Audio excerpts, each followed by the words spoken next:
Let's talk about AI, because it's changing everything about how we work and about our value at work. But what if the biggest threat isn't the AI itself? What if it's actually how you're using it? Stick with me because we're going to break down the one thing that makes some people just about impossible to replace. Right. And this quote really gets to the heart of it. AI is not this rising tide that's going to lift all boats equally. Nope. It's creating what you could call a great AI divide. And what separates the people who thrive from the ones who get left behind, well, it is not what you think. See, on one side of this divide, you've got people who are just passively consuming AI. They're treating it like a glorified, faster Google. Ask a question, copy the answer, paste it, and move on. That is a replaceable skill. But on the other side, there's a much, much smaller group of people who are using it for active collaboration, and that's making them completely invaluable. So to really bring this to life, let's tell a story. Let's look at two people, Maya and Jordan. They both work at the same company, they're both smart, both work really hard, but their careers are about to go in two very, very different directions. So here's the quick version of what happened. About 6 months ago, their company rolled out new AI tools for everyone. Maya jumped right in and started using them to get faster, cranking out emails, summarizing long reports. But Jordan had a totally different strategy from day one. And just 3 months later, Jordan gets promoted, while Maya is still in the exact same role. That gap that opened up between them, that's what this is all about. And this nails the core difference in how they thought about it. Maya was on a treadmill. She was focused on efficiency, just doing her current job, but faster. Jordan, on the other hand, saw a launch pad. She was using AI as leverage to start performing at the level of the job she wanted next. So for her, it was never about speed. It was all about elevation. Okay, so how did Jordan pull that off? How did she get that elevation? Well, her strategy wasn't about becoming an AI expert. It was about mastering the gap, the space where AI's ability ends and where our human value truly begins. And we're going to call that the human judgment gap. You have to remember, AI is an absolute genius at one thing: pattern recognition. It's read more of the internet than we could in 1,000 lifetimes. So yeah, it's incredible at spitting out a first draft of just about anything. But it's like the world's smartest intern. It has zero real-world experience. It can give you an answer, but it has no earthly idea if that answer is actually good or right for your specific, messy, human situation. And let's be totally clear, the productivity gains are real.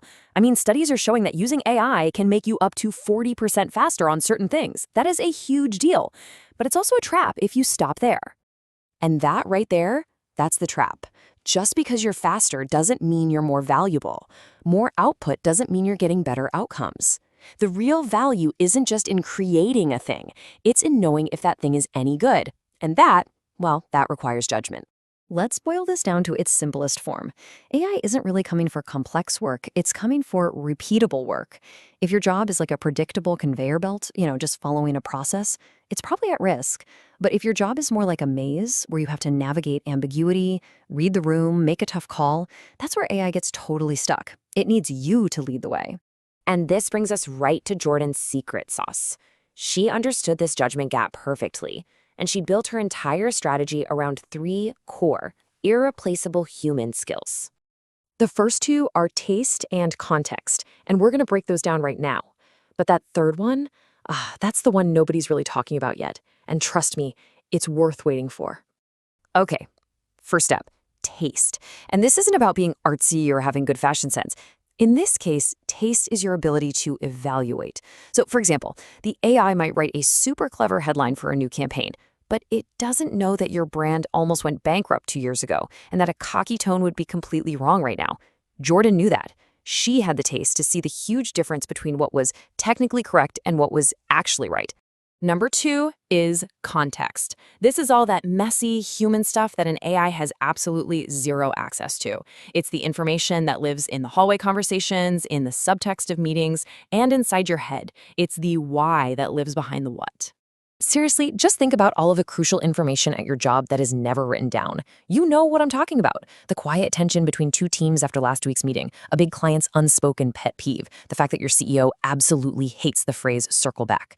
An AI can't see or hear or feel any of this, but all of it completely changes what the right answer is. Jordan was constantly feeding this hidden context into her work with AI, which made its output smarter because she was smarter. Okay, if you remember one thing, remember this analogy. AI is like your car's GPS. It is an absolutely incredible tool. But the best drivers, right? The expert cabbie who's been driving the city for 30 years, they know when to ignore the GPS. They have the local context to know, hey, a parade just sent it downtown, so that route the GPS is suggesting is a terrible idea. The AI just amplifies the judgment of whoever is holding the steering wheel. Which brings us to that final piece of the puzzle.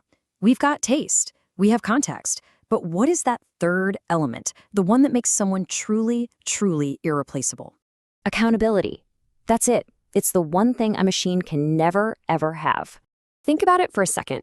An AI can produce a report, an analysis, a recommendation, but it can't walk into a boardroom, look the CEO in the eye, and say, I've reviewed all the risks, and this is the call I'm making, I stand by it. That willingness to own a decision, to actually stake your reputation on your judgment, that is an entirely human act. And in a world where it feels like everyone is trying to outsource their thinking, that becomes incredibly rare and incredibly valuable. Okay, so let's tie this all together into a playbook you can actually use. This is all about changing your relationship with AI. You need to stop treating it like a ghostwriter and start treating it like a sparring partner.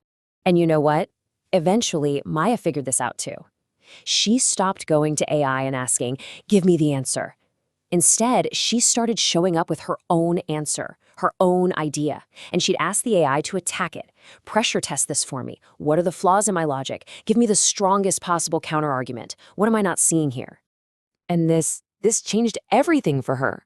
Her managers started to notice, not because she was using some cool new tool, but because her judgment, her own thinking, was becoming undeniable. She wasn't a pass-through for AI outputs anymore. She was becoming a source of real, valuable insight. So in the end, it really comes down to these three things: taste, context, and accountability.